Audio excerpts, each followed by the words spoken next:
it really depends on you. Like you have to start doing it. You start practicing. You have to, just like playing music. I mean, at one point I didn't know how to play this, now I know. But it took some time. So service also, to do some service, to make arrangements, all this requires our own choice. We make that choice and then exert the energy to do that. Therefore, Srila Prabhupada is glorified to have come to America. Because he made that choice and he took the trouble. So this is very important because, you know, some people also say that world will become spiritual when God wants it. But God wants it. And you can make a difference. We're all individuals. We can all make a difference. Why people out there advertising? I mean, they're advertising everything. I mean, a whole bunch of lies. I mean, you buy this toothbrush and, you know, your teeth will grow longer. And whiter than ever. Yeah, right. And of course, there's always a pretty girl with big teeth, you know. If they can advertise that, why people wouldn't use their time, the effort, and the energy to advertise God consciousness? Why not, right? Everyone has a choice. What do we do with our money? We make a choice to earn money, and we make a choice to spend it. Why not spend it for propagation of really good things, such as propagation of spiritual values within a heavily materialistic society? It's up to us, and God has given us that choice. You have a choice to earn money, and you have the choice to spend it, whichever way you want. But if we make the choice to use our energy in God's service, then that glory really goes to us. That's our choice.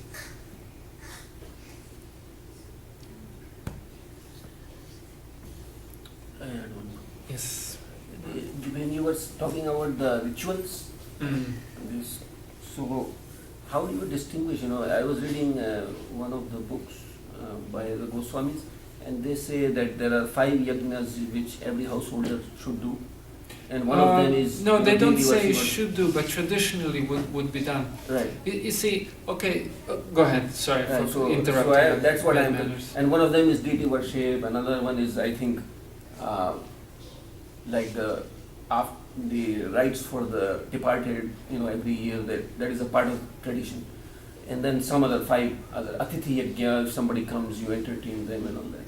So those are 5. So now Atithi refers specifically to a Brahmin. Right. Brahmin guest. Right. Uninvited Brahmin guest. Right. That's stated in Manusmriti. I just read it a while ago. Yeah. So then is this ritual, or, I mean, how do you distinguish? That is a ritual. That is a ritual. And don't get me wrong, rituals are very powerful and very important. Everyone has rituals.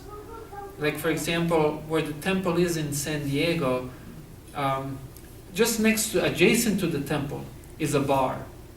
And a pub. Is it still a pub or they changed it? I don't pay much attention to it. But definitely they still serve alcohol, whether it's a pub or not. And those people have rituals. And very specific rituals. The way they enter there, what they do, what's played on TV, you know, the language, the appearance. And when something interrupts this ritual, they immediately notice it. And once, for the sake of interrupting the rituals, I walked in.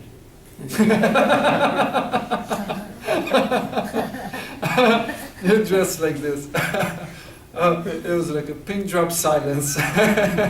Happened to me before once by accident. It was Balaram Prabhu, another brahmachari monk friend of mine.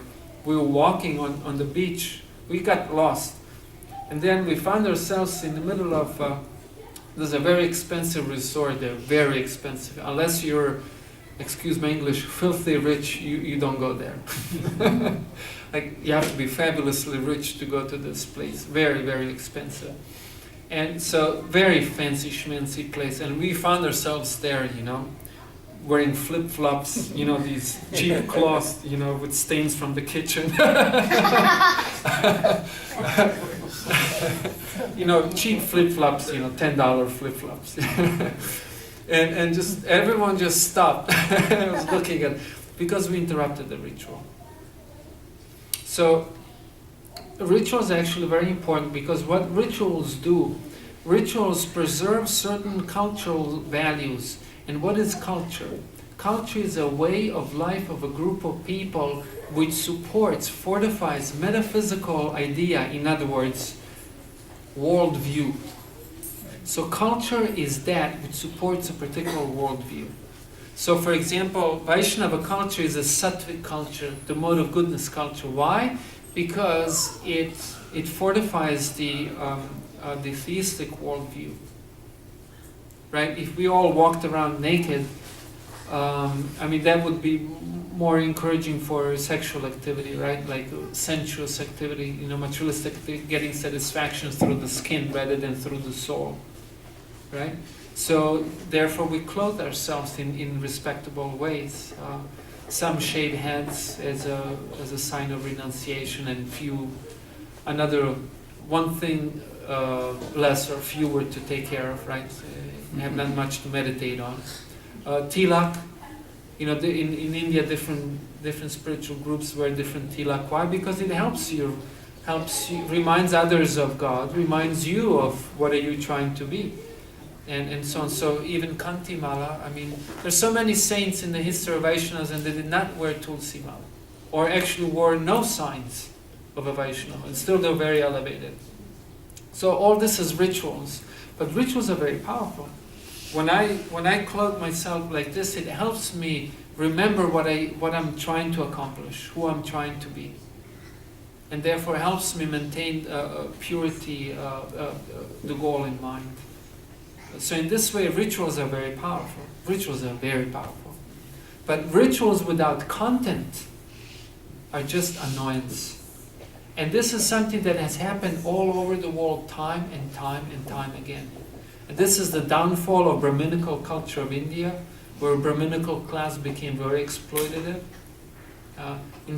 They lost the substance, and they just maintained the rituals. You find this, who killed Jesus Christ? Who crucified Jesus Christ? Do you know? The Romans. Well, technically they did it, but they did it on behalf of who? Who arrested him? Oh, No. His own disciple, right? Pharisees. Pharisees were equivalent to Indian Brahmins. Same thing, just in Middle East.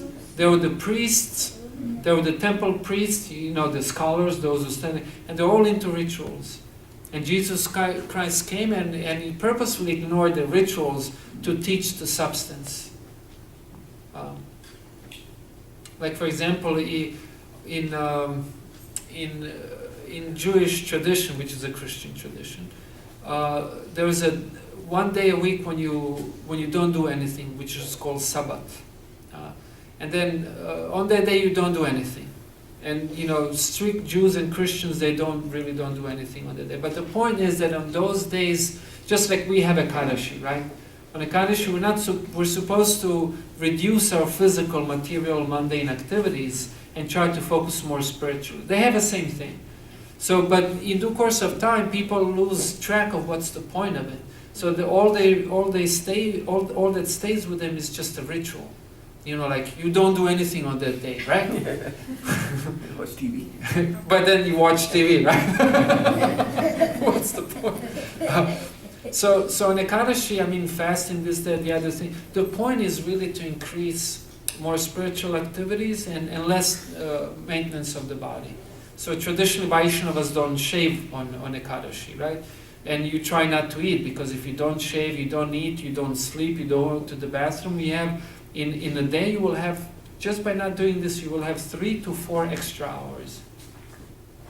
And so you can read and chant and serve God for 3 or 4 extra hours that day. That is the point of Ekadashi.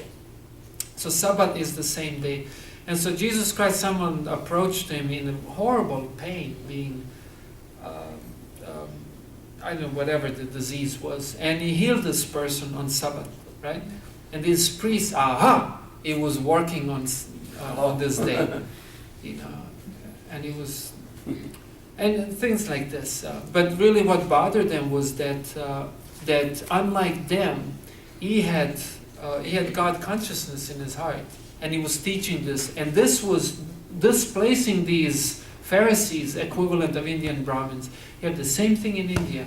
For example, Srila Prabhupada's teacher, Bhaktisiddhanta Saraswati, there were several attempts at murdering him because caste Brahmins hired gundas to kill him. Why? Because he was speaking. That's all he was doing. He was just teaching, which in turn exposed these Brahmins to be very shallow. Now, I mean, I grew up in a Catholic tradition, and I remember priests would come. I'm sorry, but the guy was a horrible person. I'm sorry he's a priest, but he would come, he would do a ritual, sprinkle some water all over the house, we would feed him, he would eat like a pig, and give him a fat check, and he would go. And then, my parents would think, now our house is blessed and we're good for a year. What, you're a horrible person. And he could have sprinkled 28 gallons of holy water and you'll still be a bad person. You have to become a good person. That is the point. You have to make that choice. You have to be spiritual. You have to make that choice. It's not that he just does some ritual and that's it. I mean, ritual is good, don't get me wrong, but the point of the ritual is to turn our minds to that which is important. Yeah, this ritual that we have is kind of deity worship it's not a ritual, but the way you do it is different in different traditions. Correct. It is a ritual. It is a ritual. It is a Daiva Yajna, So you are doing Daiva Yajna, and then there is a Pitra Yajna which you do every year. You remember your ancestors and try to do that. Then there is Atithi Yajna, so there are 5 of them. So they are not they are embedded into the culture, but I don't know if we should leave them, forget about it. Because in Iskcon, the sanskaras, we have the sanskaras, but this is not part of our sanskaras, It is this, we stop at the Antyeshti and then we forget about the body because it's gone, Why do anything for the body? It's not true. Vaishnavas also, of course, in Iskcon is a very, what's the word, eclectic society. I mean, it's a compilation of people from all different backgrounds, and that's okay. See, Srila Prabhupada was very wise. He did not allow us to get hung up on details, and you'll find that in every tradition throughout the world history, you'll find people having. Approaching same things in a slightly different manner. So they all have the rituals. And rituals are created in due course of time. Even deity worship, like how did deity worship come about? I mean, in my 30 years of conscious existence, I'm older than 30 years, but 30 years of conscious existence, I remember deity worship standard being changed several times. It's good. Really, there's even a saying, right, that one of the names for Vishnu or Krishna is Bhava Grahi Janardana. That what does God look at? Not at what you offer, but the attitude with which you do the offering. So the ritual really is not all that important. I mean, it's important, don't get me wrong, but the content, the substance, that's important. So therefore the bhakti movement eventually became very prominent all over India. The devotion, that's the substance, and the rest is rituals. But to go back to that detail, Antyeshti and so on, many devotees, even people who grew up in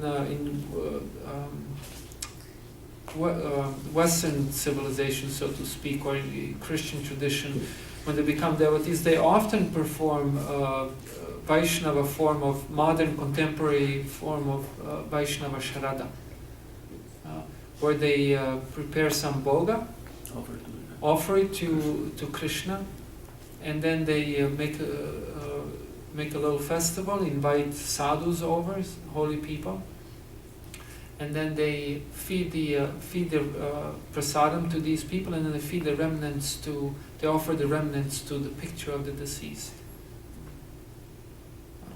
I mean, even when you go back into Indian tradition, you see how the rituals always change. Like, for example, this is how contemporary brahmachari looks. Dhoti, right? This dhoti, orange dhoti, kurta, and a chadar. Where do you see tree bark?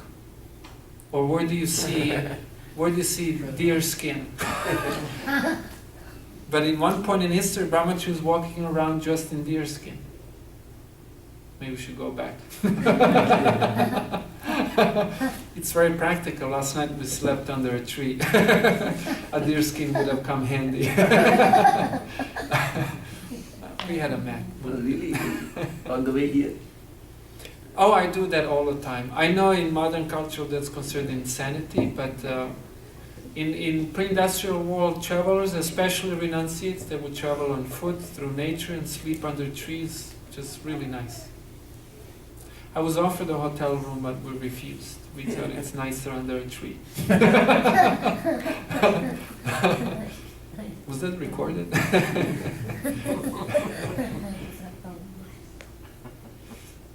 Okay, so is this supposed to stop now? 7:30? Yeah, okay.